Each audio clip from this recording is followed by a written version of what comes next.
Мен Жамбыл атындағы Ұзынағаш кәсіптік колледжі 2-ші курс А3423 тобының студенті Т. Жұма Рушан. Бос кезінде кітап оққанды жақсы көремін. Ұнатып қайта-қайта оқитын шығармалардың бірі ол Әбділлә Тәжібаевтың Майра поэмасы. Поэма авторы Әбділлә Тәжібаев туралы айтар болсақ, ол ақын, ғалым, қазақ халқының жазушысы. Оркестр, таныс дауыстар, құрдастар, қыз бен жігіт сияқты көптеген шығармалар жазды. Ал Майра поэмасы туралы айтар болсақ, менің басты кейіпкерім өмірден алынған тұлға. Майра Уәли-қызы 20-ші ғасырдың басында өмір сүрген, халық әншісі, композитор. Әншілік өнерге 13 жасынан бастап келген. Бойы тік солқылдаған белі талдай, кең маңдайлы ақ күміспен қаптағандай.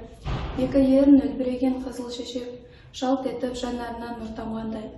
Жүргені қандай әсем әмгілгені, секілді жазын лебі алған демі.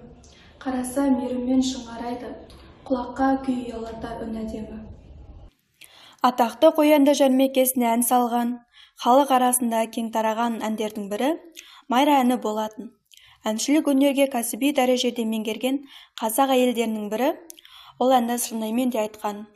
Махаббат пен шаттық, арпалыс пен күйзеліс, өкініш пен сенім, осының бәрі жазушы Майра поэмасында тамаша бейнеленді. Уақыт жақын Майра, Майра, қызыл тілің сайра.